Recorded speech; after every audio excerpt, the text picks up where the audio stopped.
How does the ex-dividend date affect your dividends?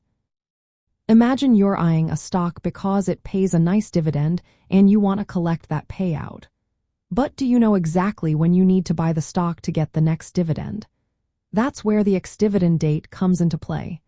The ex-dividend date is the key date that determines if you will receive the upcoming dividend payment.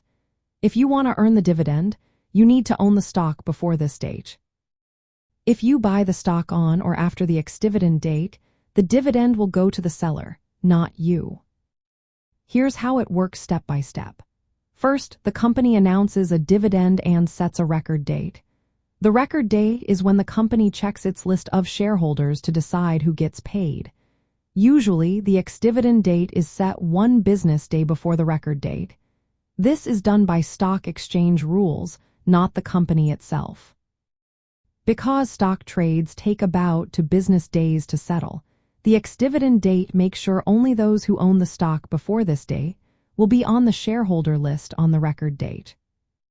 If you sell your shares on or after the ex-dividend date, you still get the dividend because you own the stock before the cutoff.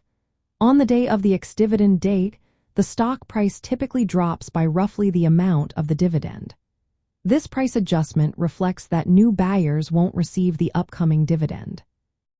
For students investing in dividend stocks, understanding this date is important. If you want to receive dividends, you need to buy shares before the ex-dividend date. Buying after means the dividend goes to the previous owner. Keep in mind, because the stock price usually drops on this date, buying just to get the dividend might not always be profitable. You should consider both the dividend and the price change when planning your investment. In short, the ex-dividend date sets the deadline to own shares to qualify for the dividend. If you buy before this date, you're in line to receive the payout. If you buy on or after, the dividend is paid to the previous owner. Knowing this timing helps you plan your stock purchases better, especially when managing limited funds as a student investor.